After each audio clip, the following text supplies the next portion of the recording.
Okay, so we're doing an unboxing right here on this pipe. This is the pipe that goes on that Buick Verano. We're checking for everything where it's supposed to be. So we're going to do an install video today on this Verano because I've got new information I need to share with you guys, because I know there's a lot of you in the comments that have these Buicks. There's your part number, by the way. It's 52914 for the bottom converter. And I think it's 16676 Walker number for the front converter. In your box, you'll get this packet right here. That paper that's got the sides on it, that's actually, I think, 3 copies. And they're required by federal law. You have to have, federal law requires you to fill that paperwork out and ship it back to them. That way they can record the converter, the miles, etc, etc, etc. Here's the gasket. Goes on the back of the converter right here and goes right back here like that. You should have on your car, the muffler has 2 bolts that stick out, or 2 studs to stick out, so you'll have 2, I believe they're 13mm nuts that go on this side. On this side, you'll have 3 13mm nuts that go on this side.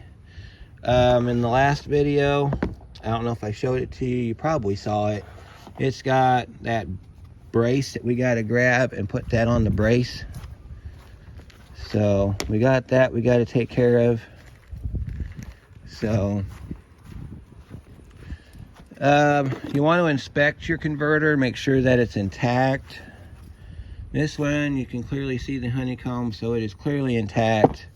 You want to take it, grab it, shake it. If you hear any rattling, it's because this part inside here has come apart and you want to send it back. Make sure if you come with pool noodles, you take your pool noodles off. So we got to get the brace out of the back seat. I left it in the back seat so I wouldn't lose it. Try to put your hardware back in your car whenever possible. See, here's our mounting brace. We got to put that on this converter. Now this is not directional. As you can see, it looks the same both directions. So we'll get this over on the bench. We'll get it reinstalled and then we'll get ready to throw this up underneath the car. I'll go get the front converter. We'll document that real quick and then we'll get started. All right, I'm just prepping our primary converter. That's what they call this one here. I got this from Rock Auto. Definitely not a sponsor, nor do I want them to be one. This is what it's supposed to look like on the inside. You got your media in the middle there, and then this is the top of it. There's a gasket that goes in that recess right there. What you want to do is you want to get you a pair of vice grips or an E-bit or whatever you can to get that'll fit. Make sure that you tighten these studs down because they don't come tightened when you get this part. By the way, there's the DOT number on it for the if ever you need the DOT number, it's on the side of the body. So let's take our parts here. We got to go over here to the bench. We're not going to do an on the bench segment this time around because it's kind of pointless because we've already done this one. We're just going to show you how it goes back together. So let's see, we got to remember what size. I think these were 13s on this, so I'll go get the 13 socket, which should already be on here because I was running I had a couple of these studs that had some bad threads on them, so I was running one of the exhaust nuts down it to clean it up. So let's see what we can do here. Show you how this goes back together in case you didn't watch the last video. So take your pool noodle off. All right, and then you take your bolt off of here. And this is the same on both sides, so you can't get it wrong. Okay. I do recall, let's see, I think it went this way, if I remember correctly.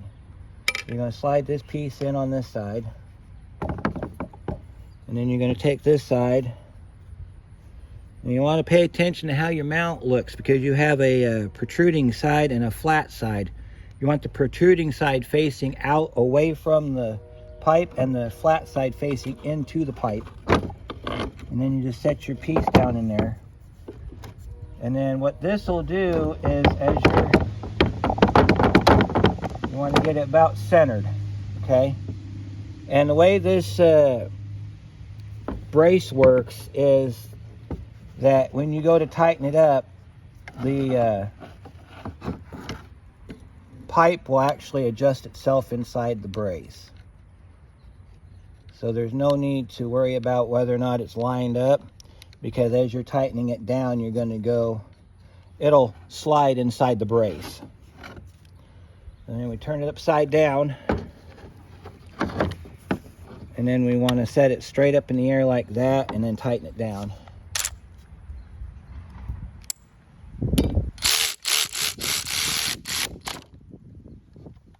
sure that one's good. This side, you don't want to hit the gun trigger. You just want to make sure it's still tight. There are pipes ready to go under the car. So I'll get this in position. Oh, yeah. We need to put our oxygen sensor back in. Let me go grab that real quick, and then we'll put that oxygen sensor back in real quick. All right. I just went ahead and got my 22mm wrench because, you know, this thing's not that hard to get in or out because it's in fairly good shape. So we're going to go ahead and set you right here. Your pipe bung is right there. I swear on the other pipe it was down here somewhere, but they mounted it right there. I hope it doesn't cause a problem with the computer, because these things are sensitive. Make sure every time you take these sensors out, you put a little bit of anti-seize on here. You'll be doing yourself a great favor later on, because these do have to be changed on an interval. So you want to make sure that you get that all done. In the other video I did on the exhaust system, we cleaned up this O2 sensor. It's just been sitting. So go ahead and get this started in here like that. It's probably easier to do it now, putting this in, than later on, because then all you got to do is, after you get it underneath the car, just plug it back into the engine. So we want to put this on its bottom, just like we did before on the bolts. That way you can get to this part right here, and you just want to grab it right here. That way it doesn't move on you. Take your wrench of choice, or if you have I have an oxygen sensor socket. I just choose not to use it because there's really no need for that today. You just want to run that down till you see that crush washer go flat.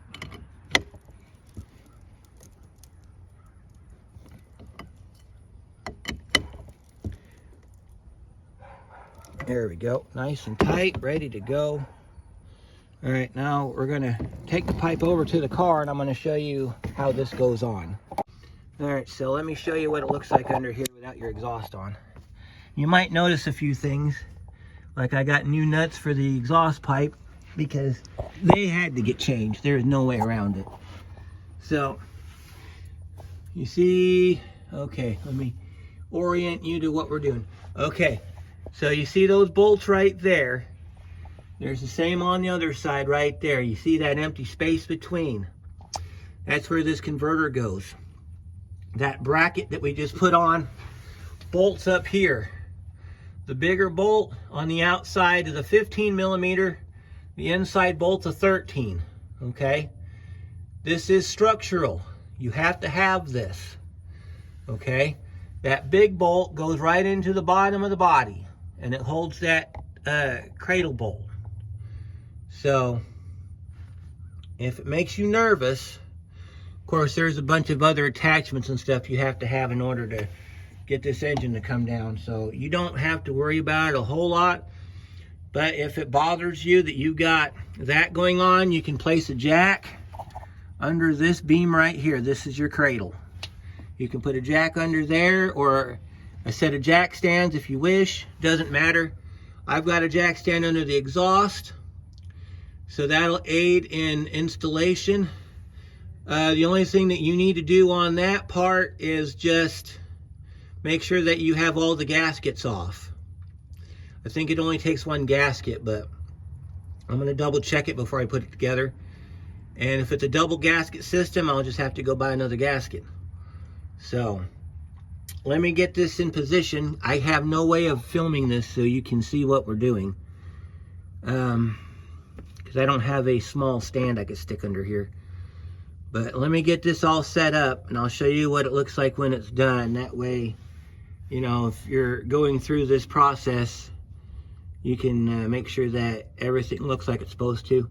So let me get this put back together again, and I'll be right back. I also have bulletins at the end of this video that you need to listen to before doing this job. So I'll be back in a minute. All right, we're going to attempt to video the installation. You can see in the middle of your screen, well, actually not really in the middle of your screen, but over on the side where the jack stand is, you can see the muffler there. Over here is where the brace goes for the converter. So we're going to try to film this, and hopefully you'll get to see how this goes. So you got to put the back converter on first. It just makes it a lot easier that way.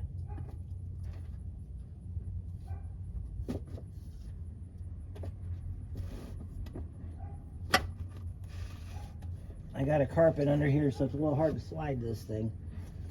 We're going to try to do this for you guys. I'm hoping that you'll see this and go, oh, okay, yeah, I get it. Whatever socket you have on your ratchet will be whichever bolt you put in first. There's no real method to the madness other than getting it put on there. So first thing you want to do is get it back up on the back of the muffler there. Then you want to pick this up, and I've got the 13 in there, so we're going to take the two small bolts. They go in these inner holes like this. Get a couple threads started.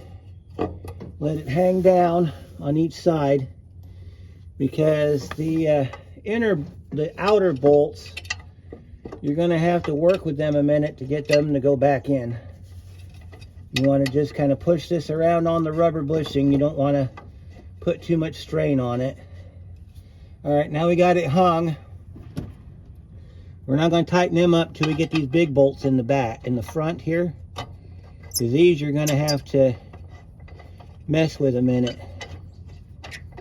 Once you get them started, you're going to tighten these ones up on the outside first, because those are structural. So you want to make sure that before you tighten anything up, you get all your hardware in. You see, we're already having a problem getting hardware in. We got a bolt crooked. This side went in fine, but this side's not giving me any give, so we're going to have to kind of just work it around a little bit here to get that bolt started. Grab our socket so it doesn't wander off on us. All right, so this side started. We'll go ahead and zip these bolts in first. You want to try to get them as straight as possible, but we're working with Walker exhaust, so Walker exhaust is always going to be off. Not much you can do about it. If it bothers you, you can take it to an exhaust shop, have them cut this side loose on the exhaust, and have them readjust it so that your bolts are good. But I think we'll be all right here.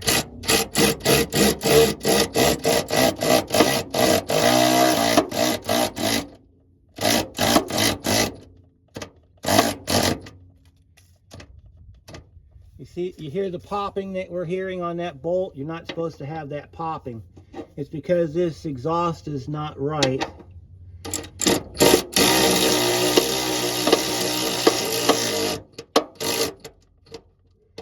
You shouldn't hear any noises.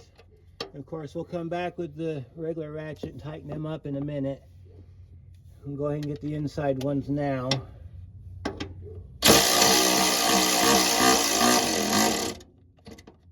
right, we'll get this side over here.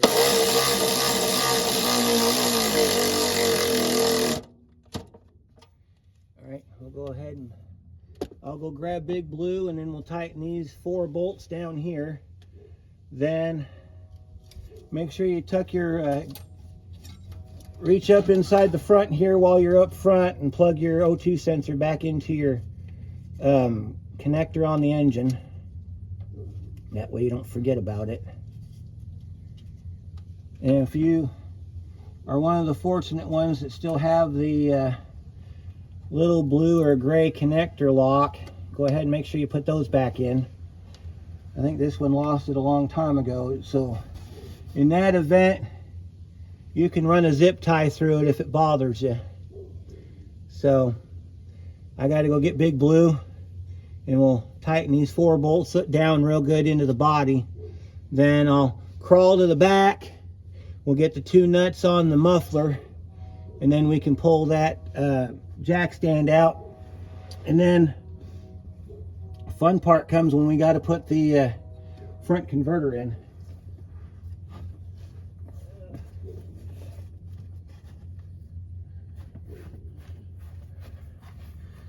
So I'll get those tightened up and then we'll work on the front converter.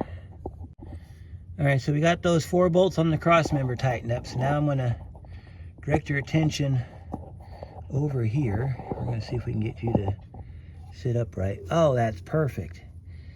Alright, so we got the 2 nuts that go on the back. So we'll get those put on. I'm going to crawl through the front. You can do it from either side of the car if you don't want to crawl under the front. I just figure I do it that way because it's easier. So get those nuts on the muffler.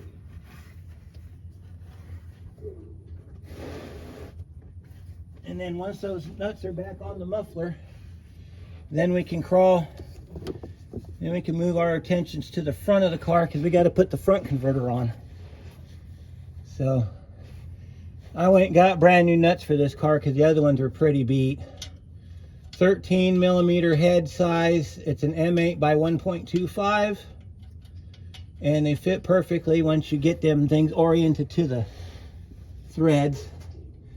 And if you want to run some thread lock down these, you can. I would recommend either blue or orange. That way you can get it back off later on. This thing wants to fight me putting it back on. All right, and you spin them on by hand. And then when you get them down onto the flange, you can go ahead and zip them down with the impactor, whatever you happen to be using. So, get the gun ready here, and we'll zip those down. Get my gun up in the right direction here so we can get that zipped on there.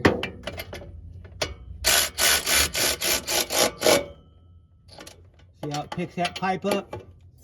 What it's supposed to do.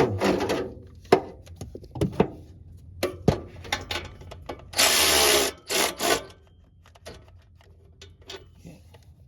Once it's off the jack stand, you can pull the jack stand out. Make sure you grab your big ratchet like this. And you want to tighten these down as tight as you can get them without snapping the stud off. I think torque spec's like 37 foot-pounds. But I would never dare go that far on these rusty studs. Especially because these are the kind of studs that are pressed in, so you'd have to take the muffler off and then punch them out with an air chisel. And I don't feel like messing with that today. Okay, so while we're down here, let me tell you a little bit about how we go about leak checking this car. Because we compromised this attachment and then the one on the front. While it's running, you're going to come in from the side of the car, put your hand around here loosely, and if you feel any leak on either side of these bolts, you're going to tighten this nut down till the leak goes away. Then you're set. Don't touch it with your hand in any way, shape, or form because you will burn yourself. So now we need to move you to the front, and I'll show you how the front converter goes back on, because now we got us a brand new flex pipe, so it's not dangling down as much as the old one did. So now we got to move to the front, get the front put together. Front you have to do from the bottom, and I'll show you why here in a minute.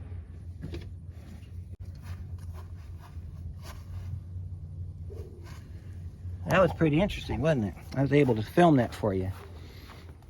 All right, so on that bracket underneath the car is where those two holes go. Before we do that, we need to put our gaskets on.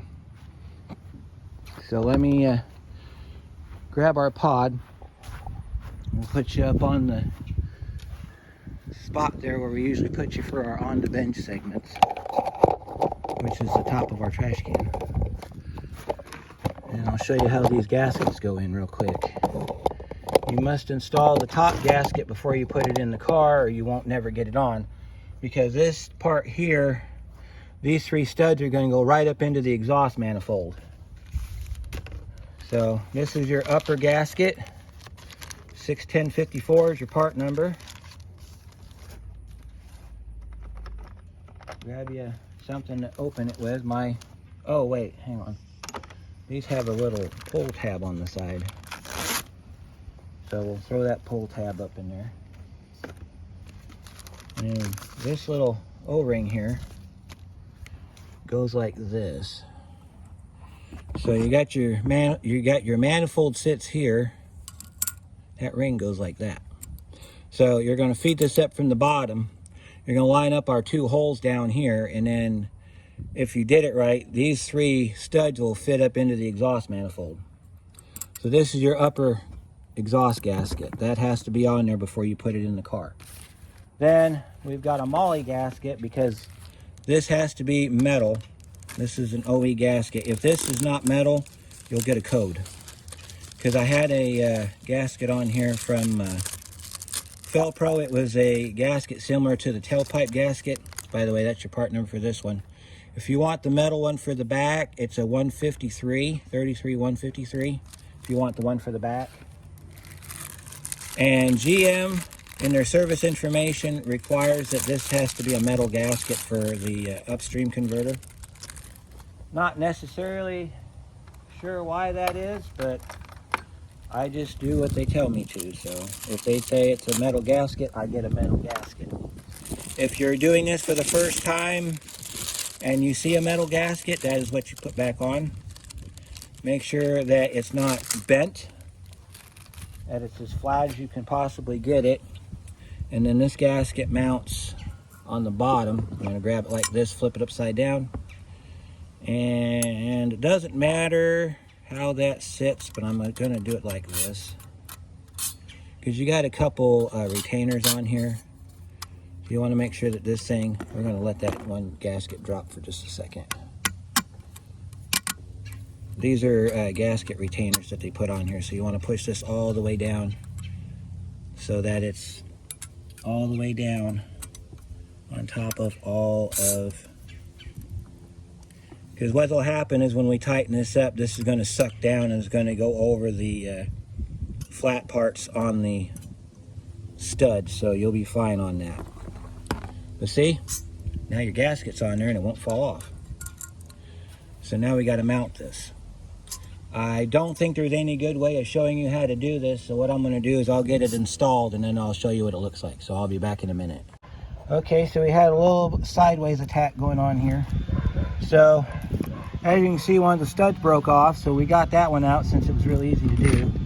I went over and got this kit. Here's your part number, 03430. M8 by 1.25. These fit Fords, but they'll fit this GM perfectly because it just did. And then I used an E8 bit. That's what it looks like. I put it on the end of the stud and I drove those into the converter. One of our converter studs stripped out that holds it to the car. So I went over and got an M8 by 1.25 by 40.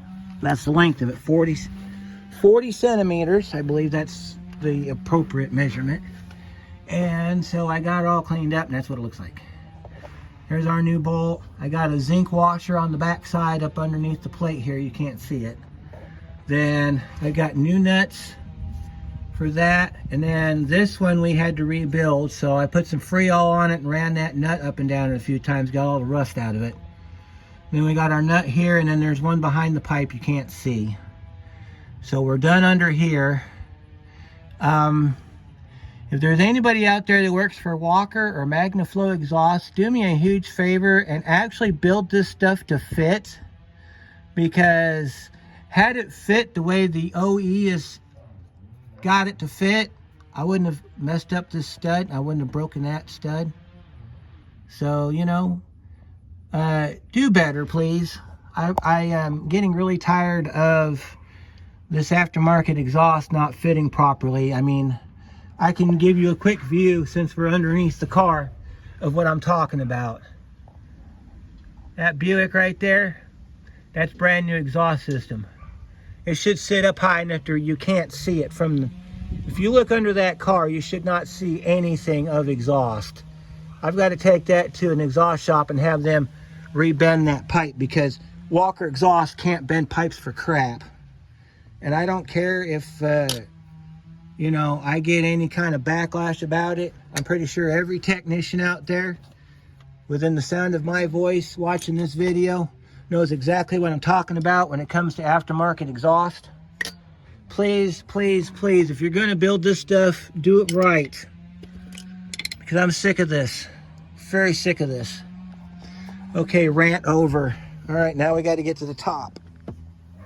We got a heat shield to put back on up top. So, good thing is, I put all my bolts back where they belong. So there's one hole there.